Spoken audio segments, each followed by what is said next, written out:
Salam dəyərli şagirdlər. Bugün güvənin buraxılış imtahanları üzrə sınaq, yəni imtahanı keçirilmişdi və biz 9-cu sinif Azərbaycan dil suallarını bir sürətli bir şəkildə izah edəcəyik ki, rahat yoxlayasınız. Hansı sualla bağlı fikirləriniz olsa, videonun şərh bölməsində yazarsınız. Vaxt itirmədən başlayaq. Deməli, birinci sualda qrammatik mənasına görə digər cümlələrdən fərqlidir. Yəni, altından xətt çəkilmiş hissə. Burada hamısında ca sifəti artırılıb. Ancaq B-də, yəni orada ədat kimi gedib də, xırdaca qarışqa lap xırda. Yəni hamısında caca ədat kimi gedib, amma boyca babasına bənzəyirdi boyuna görə. Burada yəni ismi artırılıb qoşma kimi. 28-də yalnız birinin yəni səhv olduğunu göstərir yazılışda. Fövqəladə düzdür, sayğacda Ğ-dır. Ona görə A variantıdır. Sonra 29-da səbəb zərfliyi işlənmişdir. Buna əvvəldən düşünmədiyi üçün xırda pul götürməmişdir. Xırda pul götürməyib, niyə, nə səbəbə? Yəni, birinci hadisə baş verdiyinə görə keçmişə aiddir səbəb zərfliyi. 30-da zərfi məna cümlələri bir qədər, deməli, fayton gecənin səssizliyində şəhərdən çıxaraq bir qədər gedib, xoş xırıltı ilə axan arxı keçdi. Bir qədər, nə qədər? Burada kəmiyyət miqdar zərfi. Sonraki əsrin kürəklikləri, İSL-ləri buranın. Diqqət eləsə burada, bura yer mənasında işlənib. Ora, bura yer zərfidir. Miqdar, yer, C variantı. Bu da belə. Gəldik 31-ə. Həmci sözlər işlənməyib. Burada diqqət eləsək, tərkibin içində var. Birbaşa variantları deyirəm ki, vaxt çox getməsin, amma nəyə görə o biri variantlar olmur? Yəni, hansı sual maraqlı gəlsə, şərh bölməsində qeyd edin. B-də şəhərdə yəni deyilir, nə deyilir? Qocaların, uşaqların qaldığı. Fe'li sifət tərkibin içərisində gedir. Ona görə bir cümlə özü kimi götürürük. Gələk o biri suala. Keçdik o biri suala. Biz bir dənə baxım görüm gözdən qaçan bir şey qalmadı. 31 dedik. 32-ci sualda hansı cümlələrdə o əvəzindən sonra vergi qoyula bilməz? İkincidə daha, yəni köməkçi gəldiyinə görə diqqət eləsək. Sonra o da 4-də da köməkçidir. 5-də də işləyib, yəni fe'l olduğuna görə 2, 4, 5 qaydaya görə B variantı. 33-də həm xitab, həm də ara söz işlənmişdir. 1-də qarı, bir də demək, 2-də Orxan, bir də məncə. Ara sözlər əsasən modal sözlərlə ifadə olunub deyə. Burada 1, 2, Y variantını götürə bilərik. 34, adlı halda işlənmiş isim. Gülləri də özü kimi canlı təravətlidir. Onun gülləri mənsubiyyət olduğuna görə adlı haldır. O biləni ya yiyəlik, ya da təsirli kimi götürəcəyik.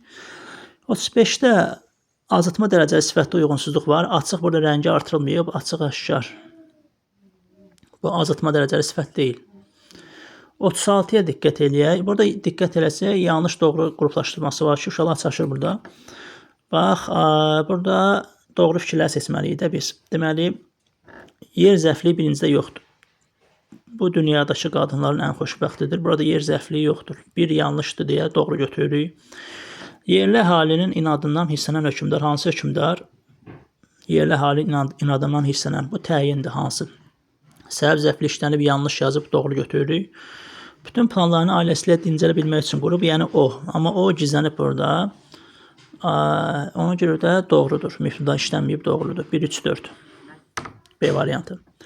Gəldik Seyid Əzim Yadigarı mətninə. Seyid Əzim Yadigarı mətnində Mirzə Əkbər Sabirdən söhbət gedirdi. Bir dənə baxaq burada suallara. Bir dəqiqə 37-dən başlayaq. 37-də diqqət eləsək, düzgün plan belə idi ki, sıxıcı anların yaxın dostu. Yəni o kitabı oxuyurduq, xəstə yatanda. Sonra birdən qonaq gəldi, narazı qonaq. Və ona əsəbləşib sərt cavab verdi. Məsələn, 4-1, sonra 3-ə baxaq, deyir, təklifə sərt cavab. Qışqırdı ki, yəni bu kitaba qiymət qoyulsa sənin bədənindən, vücudundan, yəni səndən qiyməti bax olar. Bu onun sərt cavabıdır. Ən son dedi ki, bura ayaq basma. Sonra 2, dəllalla münasibətin bitirilməsi. 38-də dialoqdan, yəni danışıqdan belə nəticə çıxmır. Dəllalın xəmsəni pulla almağı və xəmsənin sahibinin evində sata biləcək dəyərli əşya yoxdur. Bunlar danışıqda var idi. Məsələn, burada yazmışdı ki, Mirzə, bilirəm ki, sənə pul lazımdır. De görüm xəmsənin qiyməti neçədir. Nə qədər versin, desən alıram da, yəni danışıqda var. Yuxarıda da sahibirin sözü var idi ki, gördüyündən savayı dəyərli heç nəyimiz yoxdur. Bunlar danışığın içərisində idi. Bunlar çıxanda yerdən. 2 ilə 5-i çıxanda yerdə qalır 1-3-4. 1-3-4-dəki cümlələr mətndə var idi, amma dialoqun içərisində deyildi. 39-da Sabir nə qədər ehtiyacı olsa da sevdiyi əşyada maddi qazanc əldə etməyi rədd edir. Bu dəfə Sabirdir. 1C. 2-də dəllal əlinə düşən fürsətləri dəyərləndirib qazanc əldə etmək istəyir. Y. Hər ikisi də vəziyyətdən asılı olaraq bəzən sərt mövqe nümayiş etdirir. Bəli, bu da belə. 1C, 2Y, 3D, B variantı. 40-da diqqət eləyək.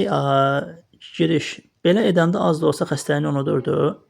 Bu girişə aid ola bilər, çünki o kitab oxuyurdu. 2-də müsahibinə zillənən bu gözlərdə həris ovçu baxışı var idi. Bu dəllala aiddir mətnin ortalarında. Bir də dəllal özlüyündə nə qədər qazana biləcəyini, bu da mətnin ortalarında idi, hesablayırdı. 2D-yi. Nəticəyə də gerçəyi bilmək istəyirsənsə bu kitabın qiyməti yoxdur və mən bu qiymətli hədiyyəni heç bir sərvətə dəyişmərəm. Bunu da mətnin sonlarına artıra bilərik. 3AB. Cavab B olacaq. 41. Mətnə görə səbəbi bilinmir. Sabir burada xəstələnmişdi, amma nəyə görə xəstə idi? Yəni nəyə görə məsəl üçün başına hansı hadisə gəlmiş ki, belə xəstə yatırdı, onu bilmədik. 42-də bir dəqiqə, Sabir dəllalı evindən qovmaqla, bəli, öz sədaqətini nümayiş etdirdi. Bir də Xəmsə Sabir üçün yadigar idi və mənəvi təsəlli idi. Yəni onu oxuyub təsəlli tapırdı. 2, 4, Y variantı. Dəllalın deməyindən belə çıxır ki, Sabir cəmaatın nəzərində burada necə götürə bilərik? Məsələn, orada cəmaat deyirdi ki, yaxşı kitab olsa satmaz da Sabir. Deməli, Sabirin kitablardan başı çıxır da, həqiqi dəyərini bilən şəxsdir. B-ni götürmək olar. 44-də diqqət eləsək, orada 2 ilə, bir dənə baxaq, 5-də məcazi olmalı idi, bircə saniyə. Biraz sürətli deyirəm. 2-də deyir, gəzib ayaqdan düşmüşəm. İkinci cümlədə görürsünüz, ayaqdan düşmək. Bir də əl tutmaq istəyirəm. Yəni, həqiqi mənada əlindən tutmaq yoxdur, yəni kömək mənasında. Bu 2 ilə 5-i çıxanda yerdə qalır. Bir dənə baxaq. 1, 3, 4 A variantı. 45-də deyir, dəllal Xəmsəni oxuduğu üçün o bədii dəyərindən xəbərdar idi. Yox, sadəcə cəmaatdan eşitmişdik. Bu özü kitab oxuyana oxşamırdı. Yəni, yanlışı yazırıq ki, bu məqsədi sadəcə pul almaq. Yəni, eşitmiş ki, bu baha qiymətə gedər, ona görə. Yoxsa belə oxuyub anlamamışdı. Yəni, özü üçün almırdı ki. Ona görə yanlışı yazıb əsaslandırırıq ki, başqalarından eşitmişdi. Demə, bəs sürətli deyirəm. 46-da Sabir üçün problem çıxış yolunu 2 cür düşünə bilərik. Bir, onun maddi sıxıntı olmağı, çıxış yolda bəzi kitabları vermiş ki, satmağa, yəni ehtiyacını qarşılamaq üçün. Və yaxud da bu cür də götürmək olar ki, yəni mənəvi dəyərlərə sahib çıxılmaması Sabir üçün problemdir. Çıxış yolda dəllalı qovur. Yəni o qəzəblənir ki, sən nə etməyə çalışırsan? Yəni o kitab səndən belə bahadır. 2 cür düşünmək olar problem çıxış yolu. Ümid edirəm ki, bunların birini yazsaz düz olar. Dəllal üçün problem, yəni dəllal biraz pulgir idi də. Ona görə də onun üçün yəni əsas problem o idi ki, o burada yazmışdı, yəni kitabı sata bilməmişdi deyə. Yəni pul qazana bilməmişdi. Mənə əziyyət vermədi. Yəni onun üçün əziyyətdir. Yəni bir şey sata bilməyib, pul qazana bilməyib. Amma çıxış yolu kimi də o Xəmsə ilə bağlı eşitdikləri var idi ki, yaxşı qiymətə qədər Xəmsəni almaq istəyirdi. Çıxış yolu kimi pul verib Xəmsəni almaq istəyirdi. Sonra gələk o bir mətnə. Bitdi burada. Keçək o birisinə. Biraz sürətli keçək. Ehramların möcüzəsini yəqin uşaqlar diqqətlə oxuyur. Burada 47-də qədim tikililər möhkəmliyi, müasir binaların dayanıqsızlığı. Müasir binanın dayanıqsızlığı mətnində belə bir müqayisə yox idi deyə anı götürürük. 48-də də diqqət eləsək, deyir, ehramlar möhtəşəm hesab olunur. Orada var idi, illərlə, min illərlə səhv etmirəmsə yazmışdı ki, heç bir dağıntıya məruz qalmamışdı. Bu daha məntiqlidir 48-də B. 49-da fakt. O deyir, Xefrən ehramının kəllə hissəsində əhəng qalığı var idi. Bir dənə baxaq. Səhv etməmsə Xefrən yazmışdı. Bəli. Əhəng örtük yalnız Xefrən ehramının kəllə hissəsində. Yazıb ki, otaqlarda insan sivilizasiyası sirləri saxlanılır. Burada yazılmışdı, bax, oxuyun cümləni. Deyir, boş otaqlarda insan sivilizasiyası sirlərinin saxlanıldığı güman edilir. Güman etmək varsa, demək ki, ehtimaldır da. Amma 4500 il yox idi. 2500 deyən də var idi, 75 min il deyən də var idi. Amma 4500 ildən çox yaşı var idi, belə bir şey yox idi. Ona görə də 2-4, daha doğrusu Xefrən 1-i götürdük, bir də 3-ü. D variantı daha məntiqlidir. 50-də Blavatski və Nostradamus ortaq mövqeyə malik idi. Bəli, hər ikisi eyni mövqedən çıxış edirdi mətndə. Yəni, bu ehram hansı məqsədlə tikilib mətndə var idi. Qədim dövrdə peşəkar memarlığın olmağı, axı burada deyirdi, konkret demirdi ki, bu memarlar tikib. Deyirdi ki, adını siz deyin. Yəni, bu kimlərsə də yəni belə fərqli fikirlər var idi ki, kimlər tikib buna. Hətta yad planeti deyənlər də var idi. 50 Y 1 4. 51-də deyir ki, əgər bu elə bir bizim fikrimiz soruşur ki, əgər arxeoloji işlər aparsa nəticə necə olar? Ən doğru cavab burada variantlara baxanda qədim sivilizasiyaya dair bəzi şeylər üzə çıxa bilər. Mənfi odur ki, miflərin romantik cazibəsi azala bilər. Miflər o uydurmadır da. Yəni bir şey araşdıra bilməyəndə onun yerinə uydurma şeylər tutur. Yəni deyir ki, əgər araşdırılsa, həqiqət ortaya çıxsa, miflərin romantik cazibəsi azala bilər. Ona görə diqqət eləsək, C variantı daha düzgündür. İndi keçək o birisinə. Baxaq 52-ci sualda. 52-ci sual dedim. Yox, 52-ci sual deməmişəm hələ. Qarşısında rəqəm yazılmış hansı cümlə çıxarılsa, mətnin məzmununa xələl gəlməz. Baxaq burada görək necədir. Deməli, burada fikir versəz, bütün cümlələr demək olar ki, eyni idi.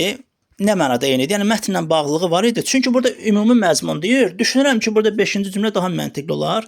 Çünki burada hökumətin belə deyim də verdiyi qərardır ki, nəyə görə maraqlı deyil? Çünki turizm biznesinə ziyan vurulmasına ehtiyat edirlər. Bunun həm birbaşa izahı var, həm də ki, belə ümumi məzmunla əlaqəsi yoxdur. Biri var ehramın özünün möhtəşəmliyi ilə danışmaq. Biri də var ki, turizmin belə deyim də, yəni turizm biznesinə ziyan vurulmaması üçün hansısa bir iş görməkdə maraqlı deyillər. Amma digər 4 cümlələrə baxanda, yenə deyirəm, burada ümumi məzmundan söhbət getdiyinə görə bu sahədə uzun illər tədqiqat aparılmayıb. Aparılsa da daha doğrusu ciddi uğur əldə edilməyib. Hələ də sirləri açılmayıb. Nə məqsədlə tikilib? Bunlar hamısı sırf ehramın özü ilə bağlıdır. Mən düşünürəm ki, burada 5 daha məntiqli olar. Ümid edirəm ki, cavab da elə çıxar. Çünki burada ümumi məzmun diqqətimi cəlb etdi. 53-ə diqqət eləyək. Burada 53-də çərçivə verilmiş ifadənin mətnindəki mənada işləndiyi cümlə. Bax, burada çərçivədə bir dənə baxaq sürətli bir şəkildə.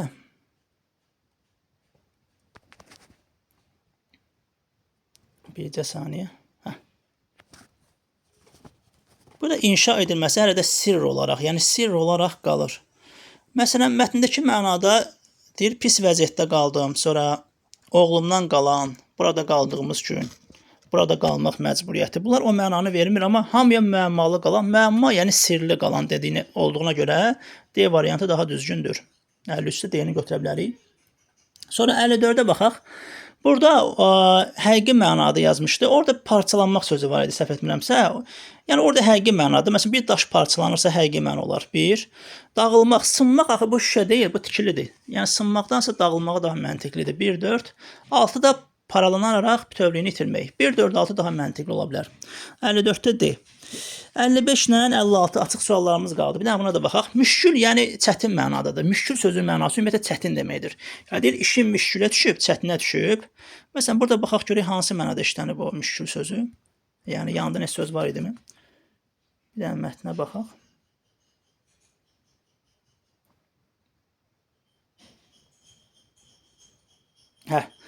Bax, müşkülə çevrilmişdi, yəni çətinə çevrilmişdi. Hələ də yəni çətindir bunu tapmaq. Müşkül çətin deməkdir. Mülahizə irəli sürülən, yəni yaxşı bir fikir, yaxşı irəli sürülmüş bir fikir. Bu mülahizə daha ağlabatandır. Yəni irəli sürülən fikir. Gəldi, axırıncı sualımız nə idi? Səbəb-nəticə əlaqəsi yazıb. Alimlər arasında ehramlar yaranmasına bağlı fantastik mülahizə yaranıb. O birisində də yazıb ki, ehramların və Sfinks heykəlinin altında boş otaqlar var. Ehramlar və Sfinks heykəli mətnin sonunda idi deyə bir dənə ora baxaq, sürətli bir şəkildə. Bax yazıb. Sfinks heykəlinin altında boş otaqlar var. Belə ki, bu boş otaqlarda insan sivilizasiyası sirlərinin saxlanıldığı güman edilir. Bax, bu güman edilir nəticəyə yazma olar. Yəni, o səbəbin nəticəsinə. O birisində də yazmışdı ki, alimlər, bir dənə o cümləni tapın. Haradaydı o cümlə? Alimlər tərəfindən. Yazıb ki, bu cümlə bu tərəfdəydi. Bir dənə baxın. Alimlər fikirləri içərisində tamamilə fantastik olanlar da var idi. Bundan əvvəlki səbəbə baxaq. Yazıb ki, bu tikililərin insan tərəfindən yaradılması inandırıcı görünmür və bu möhtəşəm ehramların necə və kimlər tərəfindən tikildiyi ilə bağlı alimlər arasında mübahisələr yaranmışdı. Və bu hissəni ümumiləşdirib səbəbə yazmaq olar ki, yəni kimlər tərəfindən tikildiyi bilinmir deyə mübahisəyə səbəb olub. Sonra yazırıq ki, alimlərin fikirləri içərisində tamamilə fantastik olanlar da var idi. Yəni nəticə olaraq. Daha doğrusu səbəb olaraq, bir dənə burada baxım, görüm onun səbəbini soruşurdu, yoxsa nəticəsini, bir dənə tez qayıdaq axıra. Bircə saniyə. Nəticəyə yazmışdı ki, ehramlarla bağlı fantastik mülahizələr yaranıb. Səbəbi oydu ki, kimlər tərəfindən tikildiyi bilinmədiyinə görə insanlar arasında, yəni alimlər arasında mübahisə yaratmışdı və nəticədə fantastik mülahizələr yaranıb. Sürətli bir şəkildə, yəni mətnin belə deyim də 30 dənə sualına baxdıq. Yəni mən biraz sürətli bir şəkildə baxdığıma görə ola bilər ki, birdən hansısa bir gözümdən qaçan nə isə olar. Dərhal şərh bölməsinə yazın, o suala bir də baxa bilərik. Diqqətinizə görə təşəkkür edirəm.